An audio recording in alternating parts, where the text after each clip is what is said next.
Delivering a great deal of information without notes. As we've discussed, your memory is fundamental to nearly everything you do. There's really no way to unlimit yourself without having a well-trained memory, because memory governs your ability to reason, to calculate possible outcomes, and to serve as a resource to others. And sometimes you just need to be able to deliver a significant amount of information to a person or a group of people at once. This might take the form of delivering a report to your board, giving a speech to an assemblage, sharing your expertise in a subject in front of your class, or any number of other situations.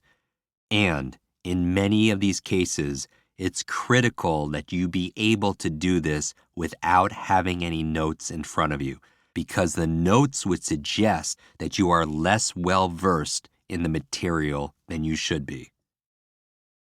I've been teaching business executives, students, actors, and others a time-honored technique for making their presentations without notes. And when I say time-honored, I mean this quite literally. The method I teach, and that I'm going to share with you now, is a version of the loci method, something that has been around for more than 2,500 years. The legend behind the loci method is that the Greek poet Simonides of Chios survived a building collapse that killed all others in attendance. When officials tried to identify the victims, Simonides was the only person who could help them because he remembered who the victims were based on where they were standing at the time of the collapse. In the process, Simonides created a memory tool that is as effective today as it was in 500 BC. Loci is the plural version of the word locus, which means a particular point or place. The loci method, then, is a memory tool that aligns the things you want to remember with specific points or places that you know well. Here's how I teach it. Let's come up with an example together. Identify the top 10 major talking points from a presentation. These can be the keywords or phrases or perhaps quotes that you want to incorporate. They should not, however, be multiple paragraphs long, as that will make this process cumbersome and your presentation feel stiff and over-rehearsed. The assumption here is that you know your topic well and that you have some facility with the material. This method is designed to help bring each of the key points to the forefront of your mind when you need them. If you're struggling for 10 major key points, I want you to remember the 10 keys for energizing your brain in the chapter we covered on energy. What are the 10 keys? Now, imagine a place that you know well. This can be part of your home, a street that you walk often, a nearby park, or anything else with which you have a great deal of familiarity and that you can easily recall vividly. Now, consider a path through that location. If it's a room in your house, for example, imagine walking into that room and traveling through it. Identify 10 spots in this room that you can quickly see in your mind. Maybe the first place is the lamp in the corner that you see as you enter the room. And as you go clockwise, perhaps the second spot is the chair just to the side of the lamp. Maybe the next place is the side table next to the chair, and so on. Make this path as procedural as possible. Zigzagging around the space is likely to be less productive. Just see yourself walking through this space clockwise, noticing what you always notice as you pass each item. Once you've picked out your 10 places, assign a major talking point to each of these locations. Be sure to make the order of your talking points match the order in which you walk through the room. For example, using the room we just described, if the first thing you want to say is the keynote message to your entire presentation, assign that to the lamp. If the next major talking point is an essential product detail or key historical fact, assign that to the chair, and so on. In the case of the 10 keys for unlocking brain energy, if you were giving a presentation about it and the first tip you wanted to remember was brain food, put brain food in your first place. If the second is brain nutrients, put brain vitamins in the second place. And then you could add all of the other ones in any order you prefer. You could put sleep in the next if you like. You could put working out and exercise in the next place, and so on.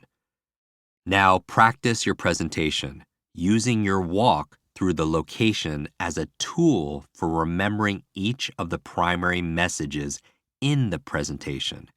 Each component of the presentation should come up to you as you need it.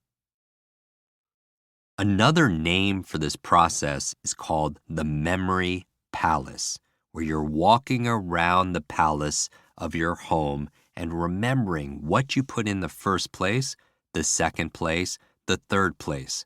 By the way, if you've ever found yourself saying that in a conversation, in the first place this, in the second place that, in the third place, and so on, the reason why you say that is it's based on this 2,500-year-old memory technique.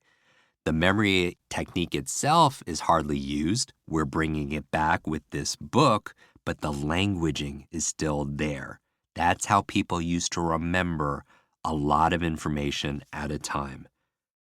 As with all the tools, this memory tool might require some time for you to become an expert at it, but it will likely begin to help you immediately.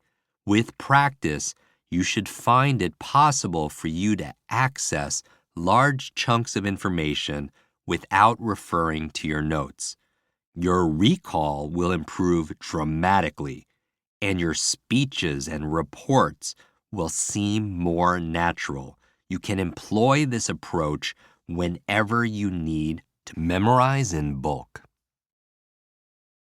Bonus tool number 1, a quick way to remember everyone's name.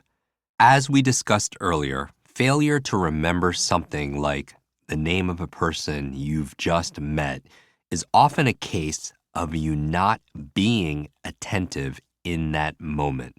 Remembering mom, M-O-M, can be enormously helpful in that regard. But I also have a technique specifically geared to helping people remember names that you might find useful. The mnemonic here is be suave. B is for believe. Believing you're going to be able to do this is the essential first step. If you try hard enough to convince yourself you can't remember names, you'll succeed. Remember, if you fight for your limitations, you get to keep them. If you believe you can or you believe you can't, either way, you're right. Henry Ford said that. The E is for exercise. As with the other tools in this book, doing this is going to take some practice, but you should be able to become very good at this very quickly. So the bad news is it takes effort. The good news, it doesn't take as much as you think. S is for say it. When you hear a person's name for the first time, say it back. This will both confirm that you heard the name correctly and offer you the opportunity to hear the name twice. You want to do this because You don't want to have a 20-minute conversation with Ted and say goodbye, Ed. Say it from the start.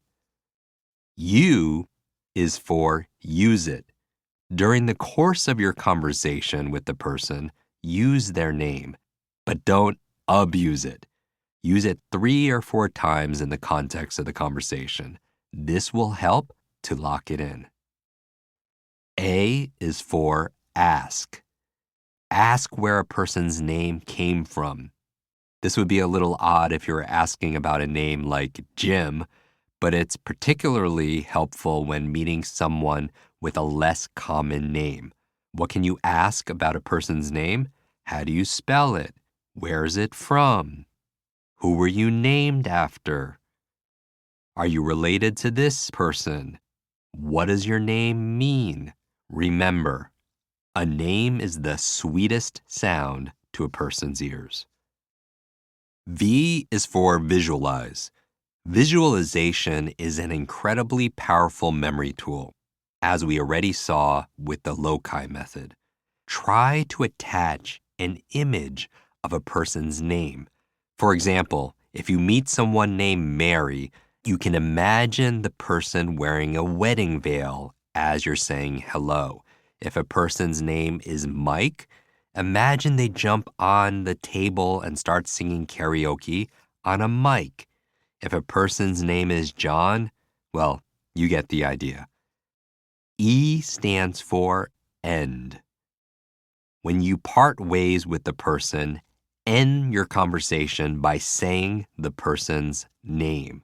Because when you could walk into a room of 10 strangers and leave saying goodbye to every single one of them by name, they're all going to remember you. And that's a standout skill. Bonus tool number 2, a quick way to remember vocabulary and languages. Vocabulary is one of the cornerstones of learning. To remember the meaning of words is pretty straightforward and easy. Just use the very same systems you've been using in this chapter. One of the most powerful concepts is word substitution. You already know how to do this. You just now have a name or a vocabulary term for it. Word substitution is the process of turning intangible, hard-to-picture information into an image that is more concrete and easy to visualize. Here are some examples of word substitutions. Nitrogen can be a night. If a person's last name is Monroe, you can imagine a man rowing. If you needed to remember a street named Washington, you can imagine a washing machine. If you needed to remember Armstrong, imagine a really strong arm. Pretty straightforward, pretty simple. Remember the principle. We tend to remember the things that we could see. So try seeing what we want to remember. The main idea behind word substitution is coming up with a picture or a series of linked pictures that sound similar enough to remind you of the original word. The abstract word, idea, or concept that was once so difficult to understand is now not so foreign. By creating a picture of the word, you now have something more tangible, something you can see. Remember that we tend to remember that which we create. Here are some more examples. Cytology, the study of cells. So you want to turn it into a picture that you could remember. Imagine you see a towel with a huge G on it. C, towel, G, cytology on it. You have always wanted one, so you take it, and you are thrown in a jail cell. Cell reminds you the study of cells. Or you sigh looking at your toe in a low G. Sigh, toe, low G. And you're thinking, Jim, where are you going with this? But here's the thing. This is not allowed, and you are put in a cell and forced to study. Even though this is thoroughly bizarre, it is very memorable, and that's why it works. You might be thinking, Jim, this is so childish. But remember, who are the fastest learners? Children, right? And part of the reason why children learn so well is they have this creativity. They have this imagination. So I want you to imagine as you're going through this process that you are 10 years old and you're having fun with this. Now, by the way, these methods are a means to an end, meaning once you know cytology is the study of cells, the pictures of the towel and the huge G and the jail cell, that disappears. What these techniques do is to help you overcome what I call the 6-second syndrome, meaning when you learn something like a name, you have 6 seconds to do something with that. Otherwise, what happens? It disappears and then it's gone. So your working memory is very short. When you hear something like cytology, taking a moment to break it down into word pictures helps you to capture that information before it flees. Let's go to another example. Let's take a word like lenient. It means what? Compassionate. It means gentle. What can you picture? What sounds like lenient? For me, I imagine a leaning ant. An ant leaning. The ant is leaning on a clean wall and getting it dirty. His mother, instead of being angry, is compassionate and gentle. And again, you're thinking, Jim, I could see it. That doesn't even make any sense.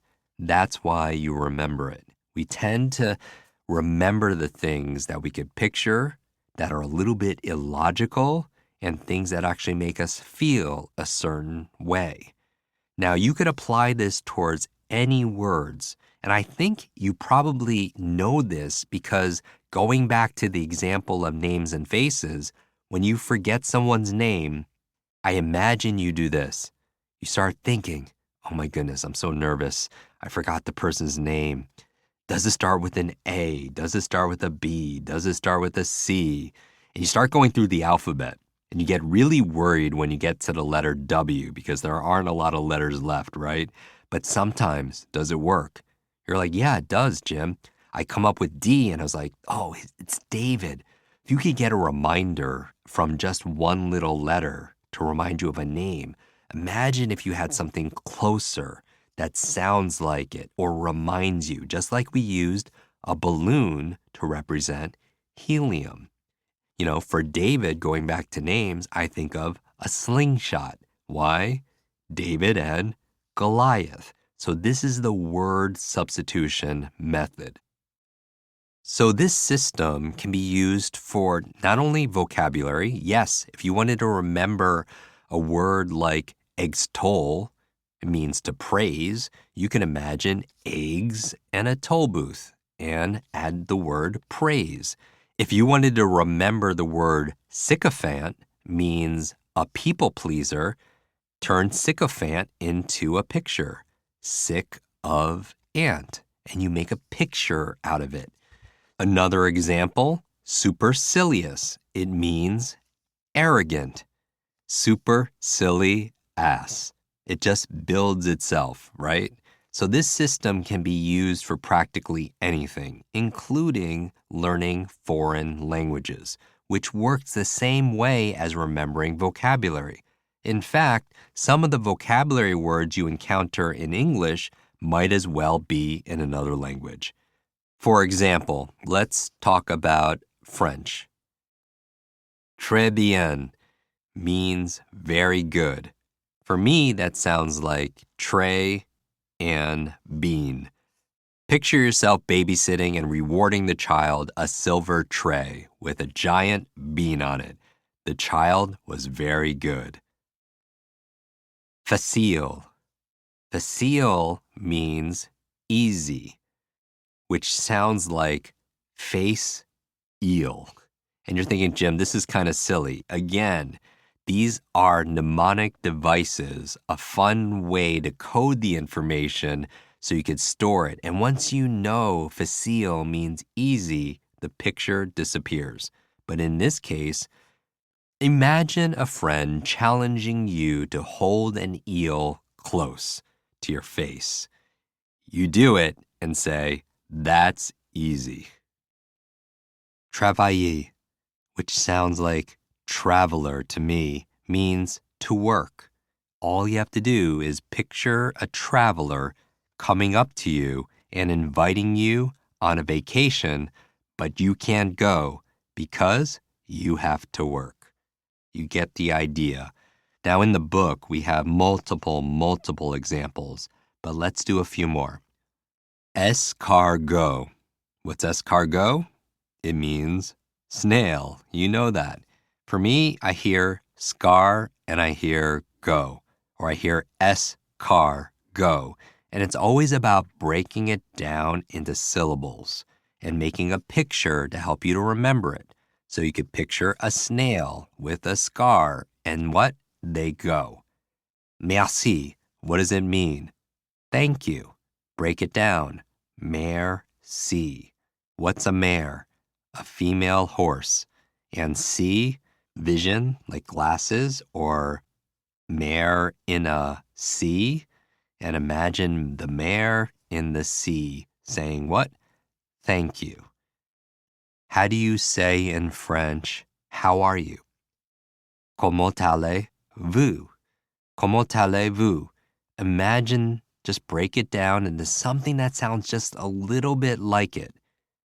For me, I imagine I'm in France. I see the Eiffel Tower in the background. I'm going to somebody and saying, how are you? And they say, come on, to this alley, see this view. Now, if you wanted to say, how are you in Chinese, it would be ni hou ma. Ni hou ma. Break it down. Ni, ho, like a garden hoe, and ma. So imagine the same scenario. Take out the Eiffel Tower. Maybe you're putting in the Great Wall of China. You're saying, how are you? All of a sudden, their mom takes a garden hoe and hits you on the what? On the knee. Would you ever forget that? No, of course not. But it's utilizing the principles of memory. You're visualizing it, you're making it adventurous, you're feeling it, and that's what makes it unforgettable.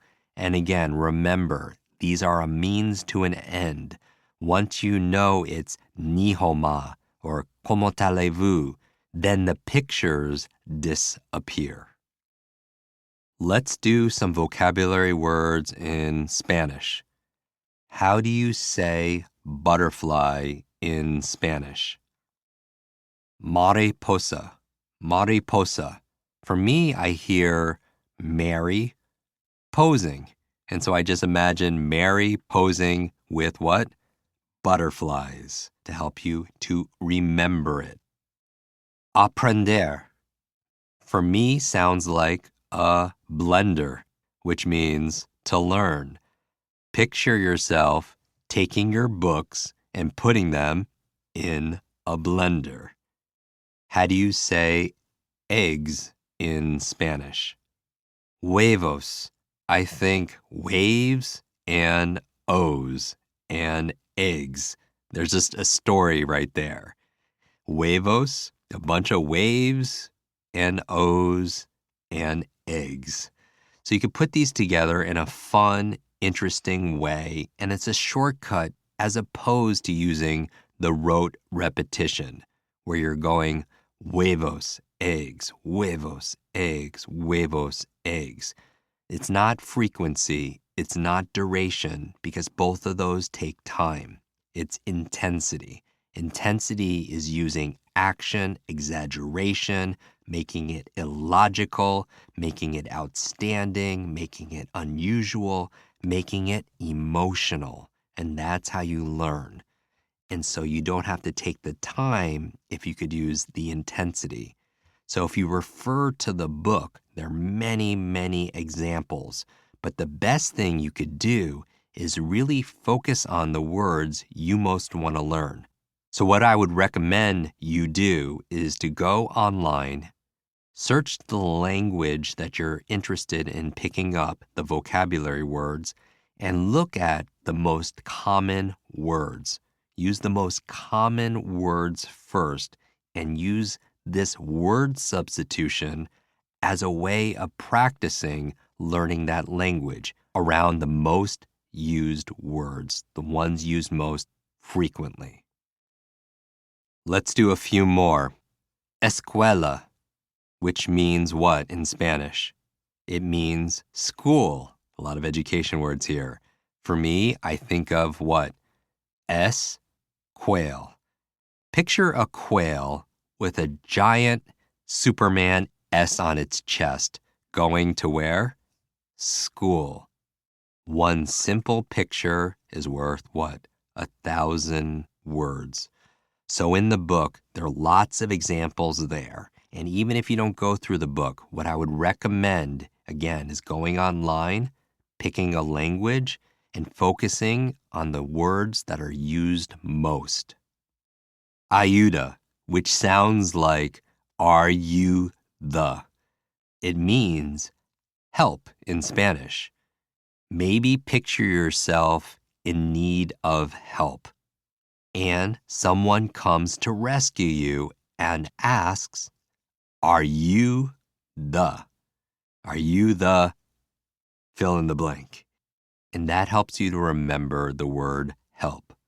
So again, in the book, we give many examples in different languages, and you could go online and find the ones that are most interesting to you to practice word substitution.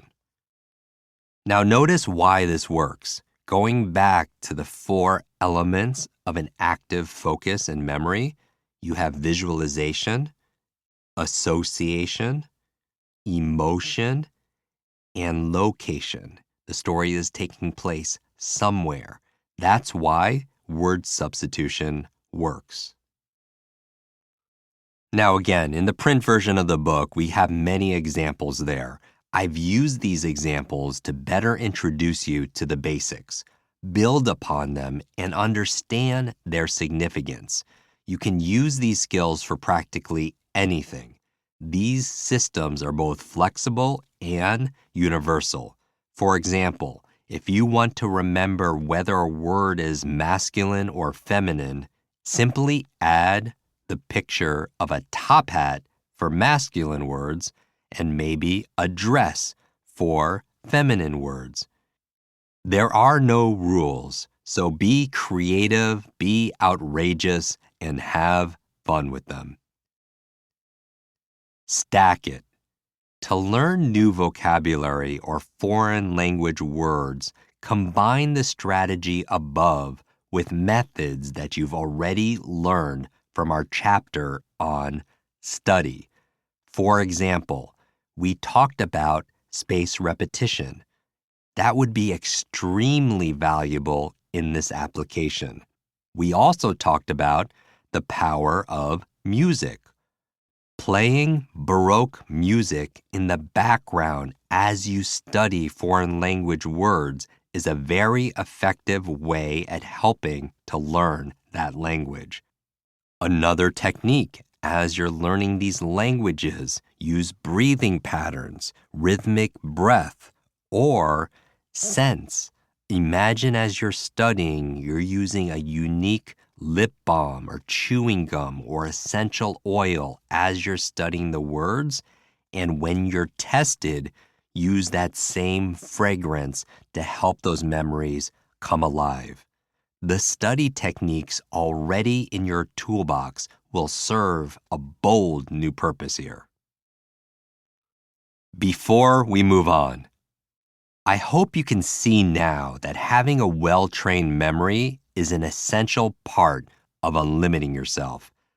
When your memory is finely tuned, you're exponentially stronger than if you're trying to get by with an untrained memory. This book covers the foundation to jumpstart your memory.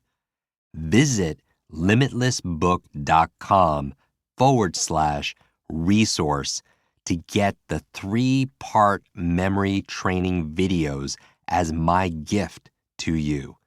Before we move on to the next chapter, try a few things. Think about ways to provide yourself with greater motivation to remember.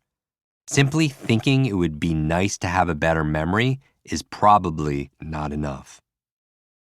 Consider ways in which you can try to be less influenced by distractions when you're in a situation where remembering something might be important. I'm going to give you some tools to help you with this later in this book. But what can you do right now to help you focus more? And finally, take each of these tools I've provided in this chapter out for a spin. There's a good chance you'll see a noticeable difference in your memory right away. Okay, so before we start our chat, I just want to show you something because I'm kind of blowing my mind right now. Fire hydrant, balloon, battery, barrel, on board, diamond, knight, ox, toothpaste is the only way to get by, and sign. That's amazing. And I'm here in studio and you don't even have it written down or anything. And this is just from that. And I tried the first time how we would normally, which is through rote. And same thing, like super ineffective. I'll be honest, like I was a little skeptical. Right. When you're like, oh, tell a story. I'm like, that seems strange. But my mind, it does it like this. But so I've got to ask, does this work, let's say, with something more technical? Yes, absolutely. So this technique, and we could hone in on this and notice that by telling this story, this chain linking method, that's how information was passed on through generations. We remember things not only that we hear, but stories allow us to see it and feel it. And that's really when you could use all of those senses, and we'll talk about more of that in the upcoming chapter on thinking, you remember it better. But you could absolutely use that same technique towards technical. So let's take something that everybody has experienced before. Let's take a subject in school. What class back in school was there a lot of memorization? Like what area? Probably science. Science. Okay, so what area of science can you think of? Biology, physics, chemistry? Chemistry was intense.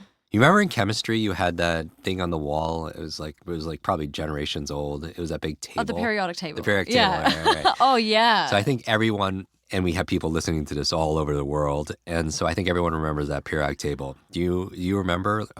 You remember studying it. I remember studying it. I remember nothing about it. Yeah. Do you remember the elements? No. I think iron, Fe. It's one of those. And here's interesting. So I'm going to show you how to take this chain linking method.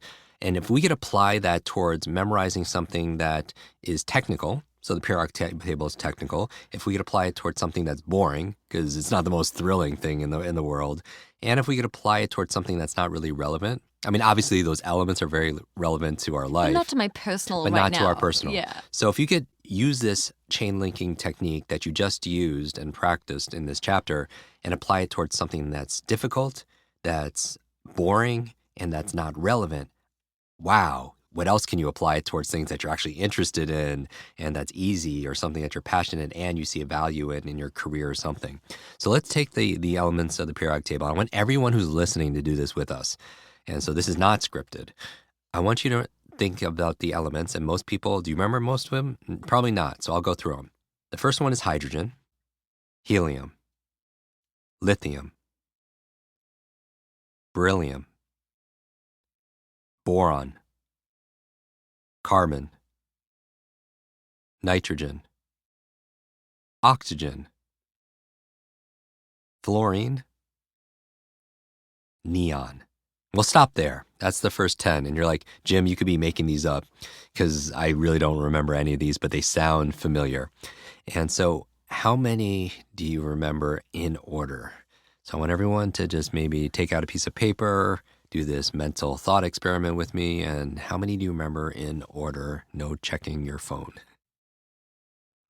So, how do we do? How many? I'm embarrassed. I don't even want to say it out loud. By the time you got to 10, I was like, wait, what was number? Like hydrogen? Exactly. And that's the thing. Helium. Most people remember things through rote learning, as you mentioned. Back in school, you repeat things. And rote is like Rotary, like the Rotary Club. The symbol is a wheel. So back in education, for 100, years plus, the teachers would say the first part of what they need to learn, and the students would repeat them. And that would be the full circle, the wheel. And then they would repeat it 50 times. And then your brain would be like, okay, this must be important. I'll remember it. The problem is it takes so much time. So when you use imagination, visualization, emotion, it gets easier. So let's use this chain linking method that we used previously to remember this. Now, the key here, everyone do this. The ultimate tip is TIP, turn into picture. When you could picture it, you're more likely to remember it. Just like in this chapter, we talked about names and faces. You tend to remember faces than you remember names, right? You go to someone and say, I remember your face, but I forgot your name. You never go to someone and say the opposite. I remember your name, but I forgot your face. It wouldn't make a lot of sense. There's a Chinese proverb again that goes, what I hear, I forget. What I see, I remember. What I do, I understand. I heard the name or I heard the chemical element, I forgot it. But if you see it, I saw the face, I remember it, and going back to practice, you understand. So let's do it. All right, so we're going to turn everything into a picture and put it into a story. Now, you want to imagine that this is kind of like Pictionary. Come up with a picture that reminds or sounds like it. So when I'm thinking about the first element, hydrogen, what can you picture to remind, what sounds like? If you don't know what hydrogen is used for, hydrogen. What sounds like it that could just remind you? If you forgot what it was and I said a word and it's like, oh, that's close enough. I know it's not carbon. You know what I mean? So hydrogen. What can everyone think of? Like a fire hydrant. Yeah, fire hydrant. Good, hydrant. So if you forgot what the first element was, I was like, well, this kind of sounds like hydrant. And you're like, oh, I could picture that. So everyone picture it right now. Picture a fire hydrant. Now, the second element on the periodic table is helium. When I say helium, what do you picture? What can you picture? Helium balloon. Helium balloon. Now, here's the technique. You tie the two things together like that's the element. Chain linking is like each memory is like a link of a chain. And you add it and add it and add it, and you make a story. So imagine, now the key though is you hear it, you see it, and you need to feel it. So imagine using what I call the vowels. You want A, E, I, O, U. A is action, E is exaggeration, I is illogical. You want to make it O, outstanding, U, a little unusual. What could you picture in the story? You have a fire hydrant, and maybe you tie a big balloon to it, right? A big balloon, and it goes up in the sky, and imagine what color your balloon is.